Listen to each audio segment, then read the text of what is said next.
I thought I'd throw together a little video on Legendaries in Legion. Now, I know the two big questions on everyone's lips are, what are the new Legendaries, and where can I get them? But I want to throw in a little bit of a background behind the Legendaries in Legion. If you're quite new to World of Warcraft, or say for instance Warlords of Draenor or Legion is your first sort of expansion, or your first start point of World of Warcraft, you might not know the history behind Legendaries. Now, essentially, Legendaries in the past were kind of inaccessible, and I don't mean inaccessible as in they were hard to get. Yes, they were quite difficult to get, but inaccessible in the sense that they were specifically targeted for certain classes and specializations. Let's take the Warglaves of Azeroth. Now, the Warglaves of Azeroth were derived specifically for warriors and rogues. Every other class, they were useless. So there'd be no sort of incentive for instance, a priest or a warlock to actually want to farm them, unless they were just helping their friend out who was a rogue who really, really wanted them. Now in Legion, legendaries have become a lot more accessible, as in you can get legendaries for every class and every specialization. Now I'm going to come to the first point that I originally mentioned, and that was, what are the legendaries in Legion? Now, you can find out the legendaries for your class and your specialization by simply going to the Adventurer's Guide and clicking on the Loot tab. This will present you a little list of what legendaries are available for your class and your specialization. Obviously, you can see all specializations, or for instance, if you were interested, you could see what legendary is available for all classes. You can even filter on specific slots. Now with that covered, I am going to come to the most important question that people want to know, is where can I get legendaries? And I do actually know from experience two proven places, and I'm not just saying that because I've seen them, I'm saying that because I have one. Now, I actually got mine from the Mythic Plus weekly cache.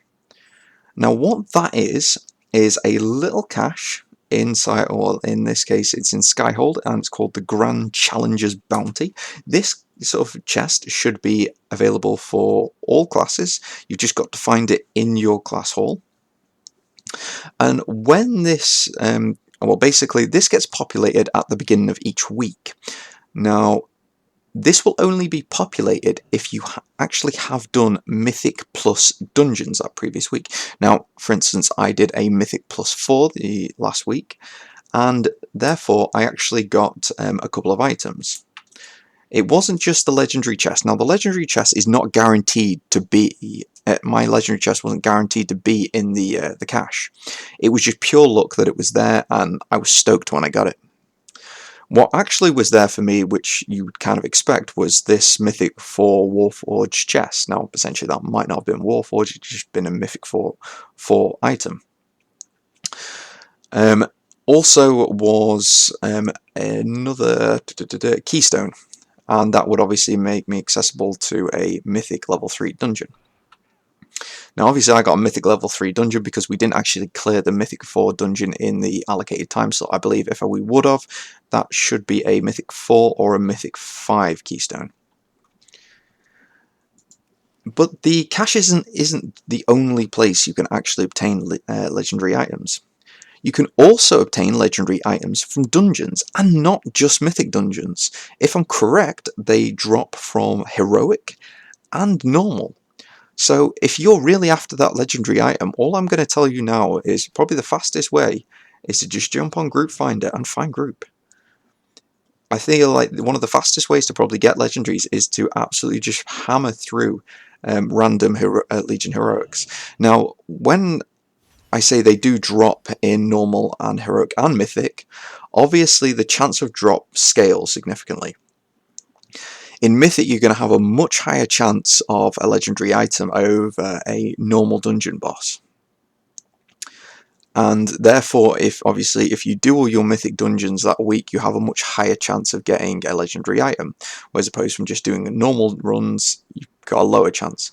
But if you take the Heroic runs, you've got about a mid-range chance, and obviously you can just keep doing it over and over and over and over again.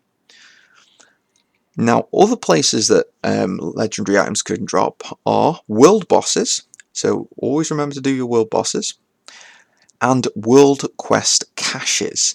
Now, what this is day by day, you will be given essentially a world quest cache, or an emissary quest, shall we say. Now, what that'll be is one of the six factions, in, actually I think it might be 7 factions in Legion. One for the Kirin Tor. Let me just remember all these. I've forgotten them all already. So we're going to have the Court of Ferondis, the Dreamweavers, High Mountain Tribe, the Nightfallen, the Wardens, Valajar, and the Kirin Tor. Now, the Kirin Tor are actually they're kind of like a generic world quest, as in the sense that you do quests for the Kirin Tor, or world quests for the Kirin Tor, but when you go to cash the quest in, you can specify which reputation you'd actually like to get the boost from. Whereas obviously with the other factions, you kind of just get the reputation boost for that specific faction. I'm going a bit off the beaten track here because the most important thing about all this is the legendary item. Obviously, when you complete any of the sort of bonus objectives for that faction, you also get a little cache, and in that cache is a chance for a legendary item. Other places that legendary items can drop also include rare mobs, treasures, and PvP strongboxes. So they can drop from rare mobs, but I believe only if they are rare to you. So say for instance, you killed the mob once, that rare mob once, it's then no longer a rare mob. So I don't believe it can drop again. Otherwise, people would just sit there farming that or the easiest specific mob all day. I believe also the chance of drop is scaled with the treasures as well. I believe obviously a glimmering treasure chest has a much higher chance than a small treasure chest, for instance, or a standard treasure chest. I can't confirm whether any of the sort of zone specific treasure chests can drop those items. For instance, the Nightborn treasure chests, which are found in Sumarat, if I'm correct. I'm not 100% sure if they can drop it. If anyone has any more information on that, that would be great. Other than that, that is pretty much the drop chance of legendaries in Legion. Sorry, it's just occurred to me. Raid bosses. I believe they have one of the highest chance of legendary drops of obviously all the types of bosses you can encounter. So obviously, normal being the lowest, then heroic, then mythic, then raid, then heroic raid, then obviously mythic raid being the highest chance to drop a legendary item. Sources for this are still sketchy, so this isn't 100%.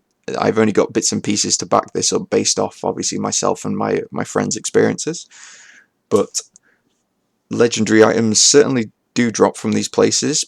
Like I said, I've got friends who've pretty much had everything apart from rare mobs or treasures drop. So I've had friends have mythic weekly caches drop. That was me actually. That wasn't a friend. I had mine from there. I've had friends drop from PvP strongboxes. Friends drop from world quest caches. Friends drop from dungeon bosses. Friends drop from raid bosses, and even friends have drops from world bosses. So we can safely say these are places you can source legendaries from. And with that being said, that is essentially legendaries in Legion in a nutshell. If there is any more information that I missed, I may try and do a follow-up video, but either way, I hope you found this video informative, and if you did, give it a thumbs up and like, and I'll catch you next time. See you around.